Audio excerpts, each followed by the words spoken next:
નમસ્કાર મિત્રો, વિડીયોમાં તમારું સ્વાગત છે। મિત્રો, હવામાન શાસ્ત્રી અંબાલાલ પટેલ જણાવ્યું છે કે હવે દેશમાં ચોમાસાનું આગમન થઈ ચૂક્યું છે। વરસાદી માહોલ તૈયાર થઈ રહ્યો છે। જેટલી આકરી ગરમી પડશે તેટલો જ વધુ સારો વરસાદ થશે। ગુજરાતમાં આ વખતે ગરમીના પ્રમાણમાં સારો એવો વરસાદ થવાની સંભાવના છે।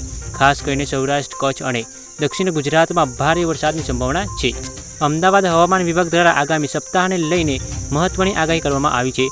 ખાસ કરીને આગામી 7 દિવસના ગુજરાતના હવામાન અંગેની આગાહીમાં જણાવવામાં આવ્યું છે કે સૌરાષ્ટ્ર, કચ્છ સહિત ગુજરાતના તમામ જિલ્લાઓમાં અને દીવ, દમણ, દાદરા, નગર હવેલીમાં હવામાન શુષ્ક રહેવાની સંભાવના છે। મિત્રો, ગરમીથી ત્રાહિમામ પોકારી રહેલા ગુજરાતીઓને મળશે રાહત। હવે ગરમી ગુજરાતમાંથી લેશે વિદાય, થશે વરસાદની એન્ટ્રી। મિત્રો, આ બીજા હવામાનને લગતી ખબરો જાણવા આપણી ચેનલને સબસ્ક્રાઇબ કરો અને વિડીયોને એક લાઇક કરો। ધન્યવાદ।